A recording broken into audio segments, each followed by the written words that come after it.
Привіт! Ласкаво прошу на мій канал. Сьогодні ми з вами приготуємо торт з дуже цікавим поєднанням смаків.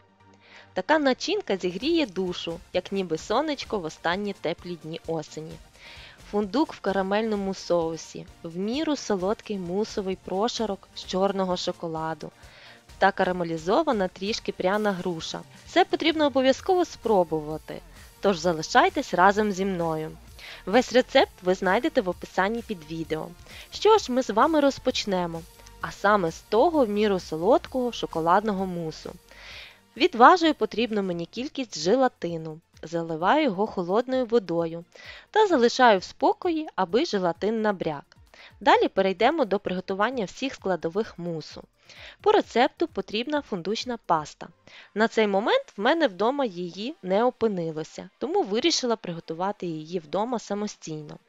На сковорідці на мінімальному вогні протягом 10 хвилин підсмажила фундук. І ось таким чином руками очищую його від шкірки. Помістила очищені горішки в блендер з ножами і перебиваю горішки до пастоподібного стану. Я вирішила не дуже знущатися над своїм блендером, він в мене не дуже потужний, і перебила свій фундук до такого стану. Магазинна фундучна паста зазвичай набагато рідша, але смак мусу від цього, думаю, не стане набагато гіршим. Приготуємо заварну основу. До жовтків додаємо цукор.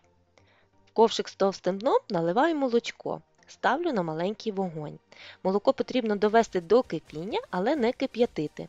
Міксером на найменшій швидкості перетираю жовтки з цукром до однорідності. Буквально хвилинку. Не зупиняючи міксер, вливаю нагріте молоко до жовтків тоненькою цівочкою. Продовжую перемішувати міксером до повного розчинення цукру в масі. Заготовку переливаю назад в ковшик, в якому підігрілося молоко. І ставлю масу на маленький вогонь. Постійно помішуючи лопаткою, варю крем до температури 80 градусів або до легкого загустіння. Ви, мабуть, вже зрозуміли, що це крем англез. На готовність крем можна перевірити, провівши пальцем по лопатці, якою перемішували крем. Якщо доріжка залишилась від крему, то він вже готовий. Очікувати сильного загустіння від цього крему не потрібно. В порівнянні з заварними кремами на крохмалі англез залишається практично рідким. Для надійності я вирішила пропустити свій крем через ситечко, щоб позбутися яєчних згустків, які, можливо, утворилися під час варіння крему. Після цього розтоплюю на водяній бані чорний шоколад. Допомагаю собі лопаткою. Помішую нею шоколад, щоб він розтоплювався однорідною масою. Також постійно слідкую за температурою шоколаду. Щоб шоколад не згорнувся, його можна нагрівати максимум до 45-50 градусів. Додаємо наш розтоплений шоколад до крему англез. Розмішуємо лопаткою до однорідності. Тим часом ставлю замочений желатин розтоплюватися на водяну баню. До шоколадної маси додаю фундучну пасту і знову перемішую лопаткою до однорідності. Сюди ж додаю тоненькою цівочкою розтоплений желатин. І знову натхненно працюю лопаткою. Температура шоколадно-фундучної заготовки 33 градуси. І можна вже переходити до вершків. Якби температура була вища, то треба було б ще почекати, поки заготовка встине до 30 градусів. Ще потрібно підготувати форму, в яку будемо заливати наш мус. Це в мене кільце діаметром 15 см, а висотою 4 см. Обгортаю його з однієї сторони харчовою плівкою. Для того, аби плівка добре прилипала до кільця, його потрібно трішки змочити з зовнішньої сторони водичкою. Тепер відважую потрібну мені кількість добре охолоджених вершків. Перед збиванням вершки мають провести в холодильнику мінімум ніч. Починаю збивати на найменшій швидкості міксера, яку поступово буду збільшувати до найбільшої. Збиваємо вершки до легких піків, до стану морозива, яке тільки-но розтануло. До збитих вершків додаємо нашу шоколадну фундучну заготовку і перемішуємо міксером на найменшій швидкості до однорідності. Вливаємо наш смачнючий шоколадний мус у підготовлене кільце і ставимо його в морозилку до повного замороження мінімум на ніч. Ну а тепер давайте приготуємо грушеве пряне компоте. На ринку я вибрала грушу твердіших сортів в мене бера. Очищуємо шкірку і нарізаю грушу на кубики. Перекладаю нарізану грушу в ковшик з товстим дном, а 50 грамів груші перебиваю погружним блендером в пюре. До грушевих шматочків додаю пюре, відважую потрібну кількість цукру та насипаю 1/4 чайної ложки кориці. Трішки лопаткою перемішую і ставлю ковшик на маленький вогонь. Доводимо нашу грушу до м'якості протягом 5 хвилин. Тим часом 1 столову ложку кукурудзяного крохмалю перемішую з невеликою кількістю води кімнатної температури. Розведений крохмаль додаю в кипляче грушеве компоте тоненькою цівочкою, помішуючи лопаткою. На маленькому вогні доводимо компоте до загустіння. Це відбудеться буквально за 1 хвилинку, дуже швидко. Переношу компоте відразу в кондитерський мішок, щоб в подальшому було зручніше збирати торт. Після того, як компоте остине до кімнатної температури, ставлю його в холодильник теж на ніч. Хочу також зробити заготовку для крему. До творожного сиру додаю цукор, і оскільки я використовую свій домашній творог, пробиваю його погружним блендером до однорідності. Ось мій творог став такий кремоподібний. І накриваю його харчовою плівкою в контакт. Ставлю творог в холодильник до повного охолодження на ніч. А вже на наступний день продовжимо приготування нашого торта. А саме я знову підсмажила на сковорідці фундук. Почистила його від шкірки. Подрібнюю горіх зовсім трішки ножем.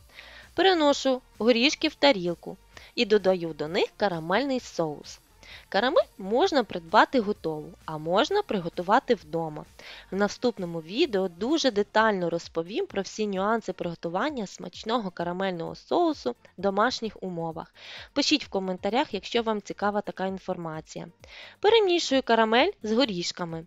Це буде ще один прошарок для нашого торта. Давайте доробимо наш творожний крем. Всі інгредієнти для цього крему мають бути добре охолоджені.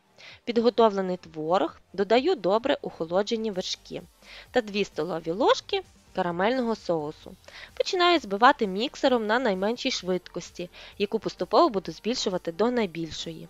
Збиваю крем до плотних піків. Готовий крем теж переношу в кондитерський мішок.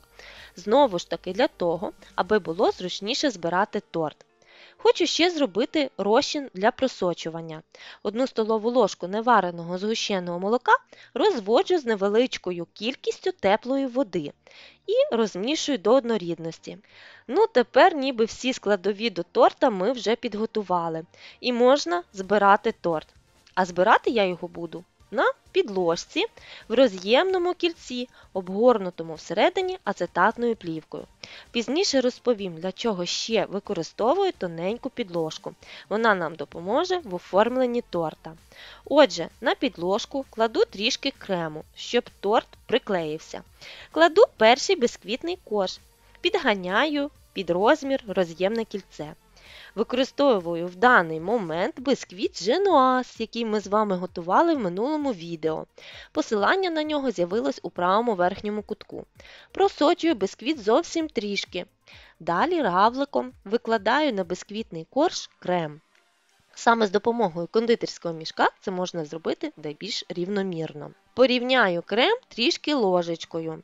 На крем викладаю наш шоколадний мусовий прошарок, який я щойно дістала з морозилки і обережно вирізала тоненьким ножем з кільця. Заповнюю кремом простір, який творився між прошарком та кільцем. Також роблю невеличкий шар крему на мусовий прошарок. Вирівнюю цей шар крем ложкою. Тепер потрібно зробити з крему по колу невеличкий бортик. Всередину викладаю прошарок з карамельного соусу та фундука. Далі викладаю другий бисквітний корж. Просочую його та третій корж відразу теж. Викладаю равликом крем тоненьким шаром. Розрівнюю його ложкою. Знову з крему роблю бортик, а всередину викладаю прошарок з грушевого компоте.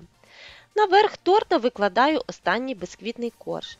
Накриваю торт харчовою плівкою і ставлю його в холодильник просочуватися і стабілізуватися мінімум на ніч. Ну а на наступний день ви можете насолодитися багатим смаком цього торта. Або гарненько задекорувати його, а тоді вже насолоджуватися.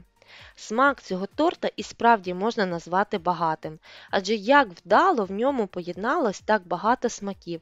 Він просто божественний, ніжний та в міру солодкий. Не вистачає слів, щоб його описати, тому приготуйте такий торт вдома і самі насолодіться його смаком. Бажаю успіхів в приготуванні! Якщо відео сподобалось, ставте пальчик вверх, підписуйтесь на канал та натискайте на дзвіночок, щоб отримувати повідомлення про нові смачненькі відео. Чекаю з нетерпінням ваших коментарів. Не бійтеся експериментувати, головне бажання!